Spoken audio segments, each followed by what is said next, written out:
Hello and welcome to another video. In this one, I'm going to be sharing my 10 favorite horror movies. Now, this is a kind of series that I've been working on for a little while of doing some top 10 videos. And with us being in the month of October and in spooky season, I wanted to share my list of my favorite horror movies.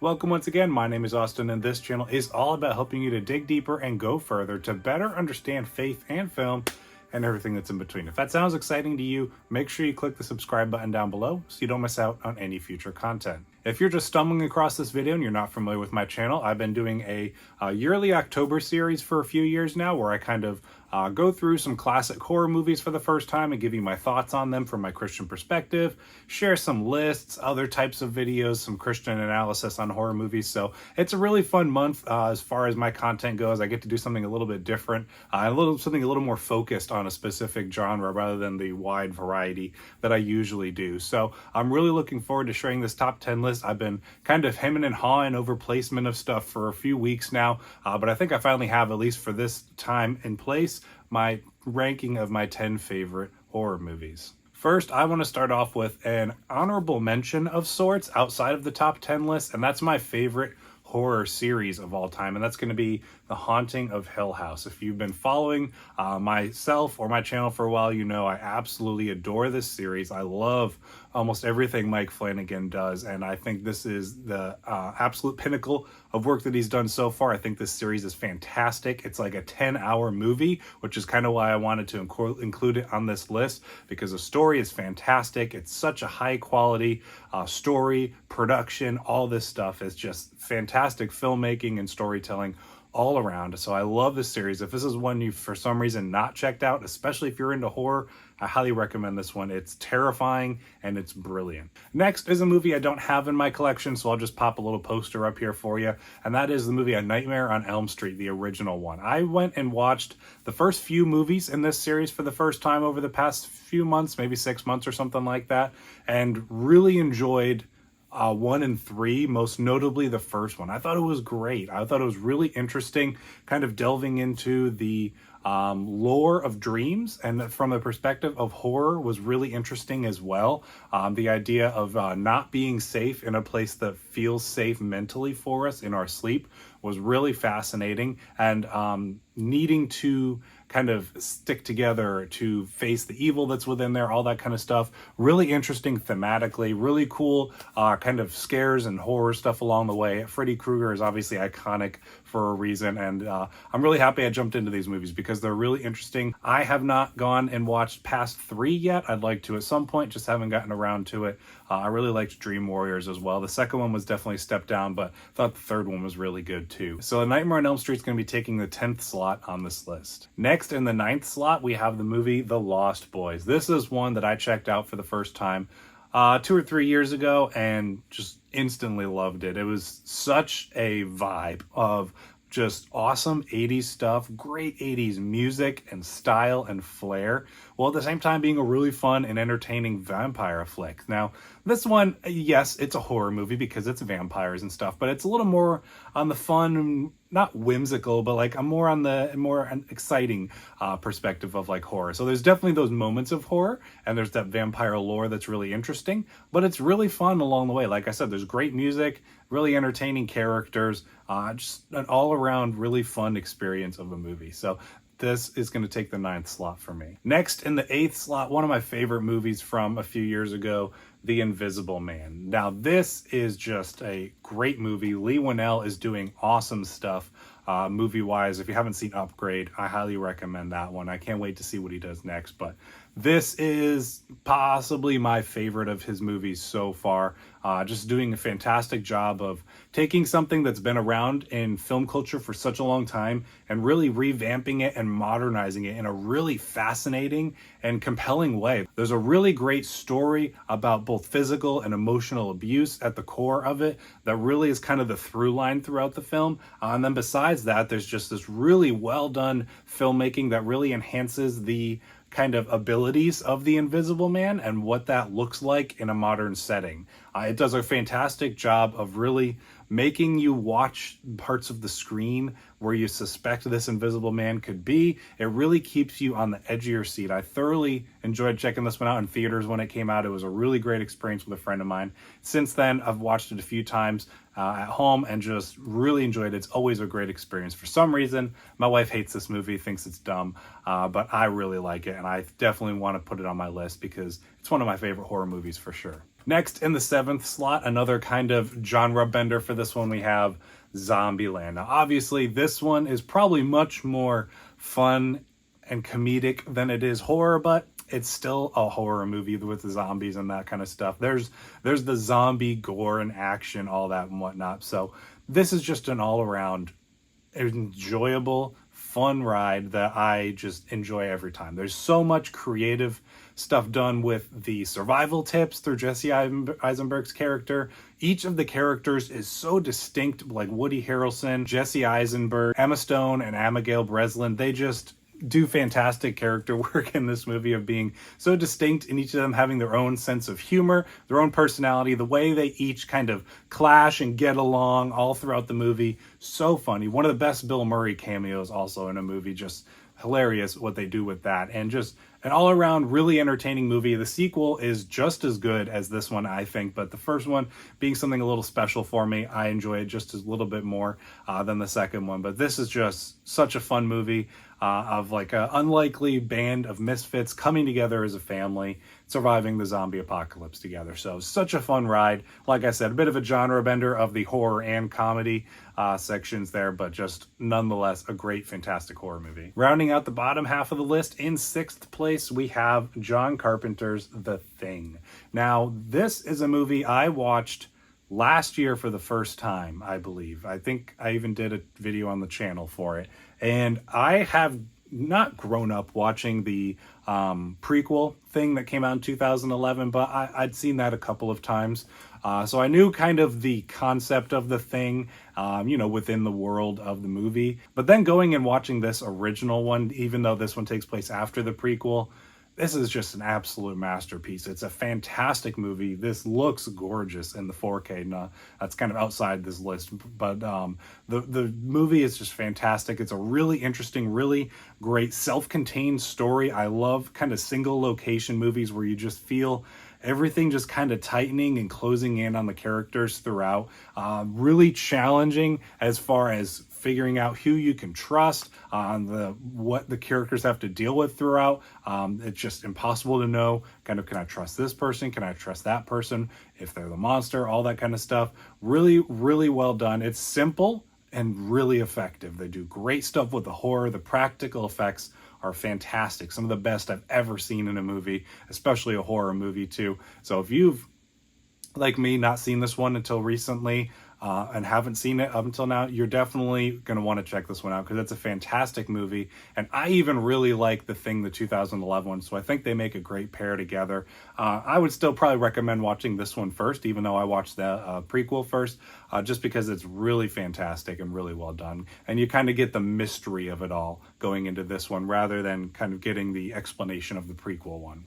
Moving into the top 5, first we have Dr. Sleep. Now, I have an interesting relationship with The Shining and the Dr. Sleep. I watched Dr. Sleep first, I think, if I remember correctly, and then I watched Shining, and I respected Shining for what it did. I thought the character work was great, but I loved Dr. Sleep. I thought just it was an all-around better movie experience for me. So that's very much my opinion. I know a lot of people would probably disagree with me, but I like The Shining enough. I think I had my expectations too high for it, where this one, I didn't really know what to expect going into it, and just thought the character work and the way that they really dissected the character of Danny Torrance was fantastic. The way that he has dealing with his PTSD, his father's alcoholism kind of consuming him as well. Fantastic storytelling and character work. Another Mike Flanagan piece. You know, I'm a huge lover of Mike Flanagan's work, and I just think this movie does a fantastic job taking what worked about The Shining for me and exploring it on a deeper and more interesting level. This is one that I've not checked out the director's cut on. That I've watched the regular theatrical, which is I think about 2.5 hours, and there's like a 3-hour director's cut. So I'm hoping to watch that one soon, probably in the coming weeks, since we're in spooky season. But just a fantastic movie. Unfortunately, flopped at the box office, or at least just didn't do great. Just did kind of mediocre, but just a great movie, one that I highly recommend for people to check out. Next, right before we move into the top 3, we're going to go with Cabin in the Woods in 4th place. This is one of my favorites, obviously, horror movie wise. I just loved that. So I went into this movie for the first time a few years ago after I just kind of started getting into some horror, some classic horror, because I didn't grow up watching horror, living in a more conservative Christian home. So I kind of explored and discovered these movies as I got older and kind of moved out on my own. So this was a really fun experience in that I was watching some of the classic horror movies and just horror movies in general.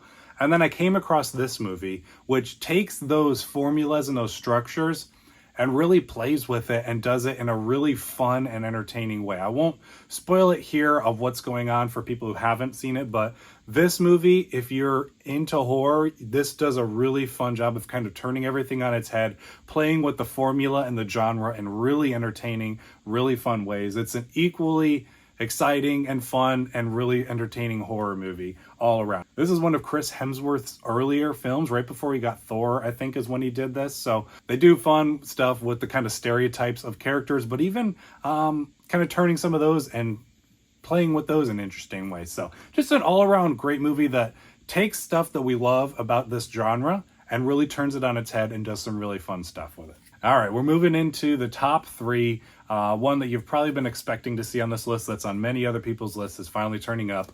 John Carpenter's Halloween. This is a movie I watched for the first time a couple of years ago. I did a video on it in my October series of watching it for the first time, giving my thoughts on it as a Christian, that kind of thing. I love this movie. It's so much fun. It's just a great thrill ride. It's fantastically made for the low budget that they have. The shots are great. The mood and the tone and the atmosphere are so well conveyed, even with minimal resources. I've looked up some of the behind the scenes stuff on this. I mean, this movie was made in the summertime and they had like 2 or 3 jack-o'-lantern pumpkins that they had to work with throughout the movie and keep intact throughout the production. And they only had like a big sack of fall leaves that they just kept carrying around and dumping out when they were doing these shots, and they had to collect them all up afterwards, keep them from blowing away, that kind of thing. So I mean, just the boots on the ground filmmaking is so interesting to me. I love that kind of stuff and exploring how they made it with such minimal resources, that kind of thing. And the fact that this movie is still so iconic and so prevalent today. I mean, the franchise is still ongoing and I'm still really enjoying the movies. I haven't seen all the movies in this franchise. I've seen the first 2 and then the newer movies, and just I really enjoy them. They do some really fun stuff, really interesting concepts to look at. The idea of evil manifested in a human, or at least a human-like being, is really fascinating. They do some really interesting things with it, in especially this movie, but as well as the Halloween 2018 and Halloween Kills. I'm really looking forward to Halloween Ends coming out. Well, by the time you see this video, it came out yesterday. I'm going to be checking that one out on Peacock. So just a fantastic movie. Obviously, this movie is iconic for a reason. In the second place, one that just, from the first time I watched it, was instantly, I knew, one of my favorite horror movies of all time.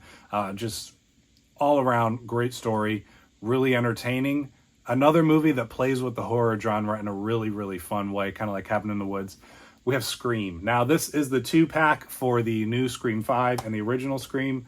Obviously, I'm talking about the original Scream. I just really love this franchise. This is a franchise I got into. These are some of the first horror movies I started watching about 5 or so years ago. And I had so much fun watching through these for the first time. And then even just recently checking out the 5th movie when it came out on Blu-ray and I grabbed this. I love all of these movies. They're so much fun. The way that they really dissect the horror genre and play into those tropes and stereotypes is so much fun. It's so creative, and most notably the first one just does it in such an entertaining way. I don't remember if I think I knew the kind of twist of the first movie where what seemingly the main character is kind of killed off in the first scene. I think I knew that going into it. It's hard to remember now because that was a few years ago, but just the way that it kind of played into those tropes and twists and turns it to surprise us and keep us guessing all along is really fun. So I love the first Scream movie. I really enjoy all the sequels as well. They're willing to take some risks, try something different, and I really respect them for that. So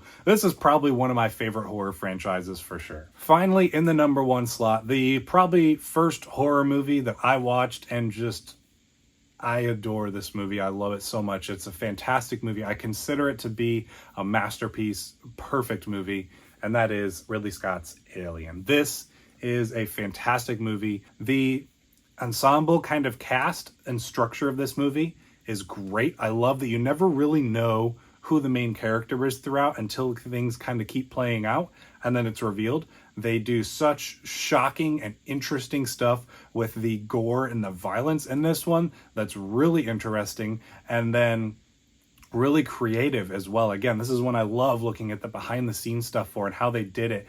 The production of the way things they kept hidden from the cast throughout to really surprise them when they did it with like the chest burster and stuff. Just fantastically done. I love the themes that this movie explores. The way that this movie really explores the theme of fear and what that really is really interesting. And then just the established world just in this first film, there's so much mystery to it and you can feel there's so much to be explored, which we've gotten explored in subsequent films. But I love the mystery of this one, just how they drop you into it and you're left to kind of explore it and take it for what it is. It's fantastic. And I love the story. I love the creature design. I love the practicality of this all. It feels tangible and grimy and dirty and just all around one of my favorite movies of all time. I think it's my 3rd favorite movie of all time based on my recent top 10 list. And just all around great movie. So that wraps up my top 10 list as of now for my favorite horror movies of all time. We got a good mix in there of just some classic horror, some horror comedy, some stuff that really plays with the genre in really fun ways. So I hope you enjoyed checking out this video. I really enjoyed putting this list together. I enjoyed doing the top 10s and getting to share about a wide variety of movies. So thank you for checking this video out. I am going to be doing another reaction coming to the channel next week. So you get this week. Last week I did watching the American Werewolf in London for the first time. And next week we'll be doing Sleepaway Camp for the first time. And then we'll wrap up with a Blu-ray haul for the month. I might try and sneak in one more reaction. Haven't decided if I'll have the time yet. But thank you nonetheless for sticking around to the end of this video. I will see you in the next one.